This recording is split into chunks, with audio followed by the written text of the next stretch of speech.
I'm so excited for all the positive things that are happening. Like, this is something that we can all do. Like, just because the University of Dayton is like hosting a clothing swap doesn't mean that you can't do it. Like, these are student leaders that are taking up action to reimagine what fashion is. And I was actually working on a blog post on the past student activism that happened in the 90s and early 2000s to make college campuses move over to sweatshop free merch and campus apparel. And there's so much labor rights that went into it. There's so many policies that went into it, and it was all like college kids that like just wanted their stuff to not be made by sweatshops. A lot more people are like showing up, they're doing stuff. Like, they don't really see this as a career. Like, the student that made the clothing swap at the University of Delaware is literally a pre-dentistry student. They're just in a circularity team. They're just trying to do something, reducing waste, helping students think about what it means to consume responsibly, trying to move away from the fast fashion culture, trying to be a bit more proactive and preventing clothing from ending up in the landfill,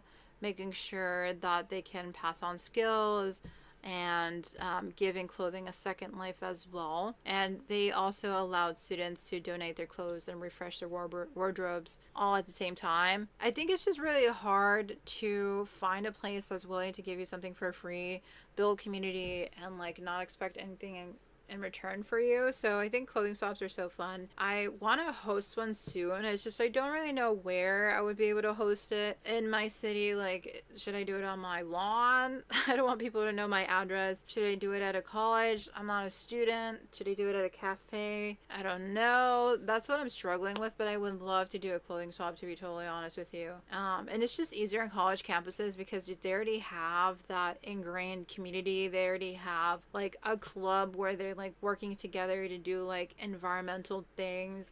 They have like a time to like do it. They may be like, oh, I want to do this before the end of the semester, so that's kind of like their one goal. Since they know they're going to be in school for like a semester, like the time crunch of it like just becomes a bit more real versus like someone like me who's in the 9 to 5, and my life personally feels like very free flowing, like just like it never like really has a stop or end button like school does. Yes, I definitely do need to like find a place though. I think that's like the biggest thing though. And then that time crunch, and I would want to do them for free, but a lot of people that host clothing swaps, they either do them for a certain amount of money, like you have to pay like $5, or you have to donate a certain amount of clothing to participate, or they ask for something in exchange. But the University of Dayton, like of all places, who knew? Student leaders coming together to save clothing.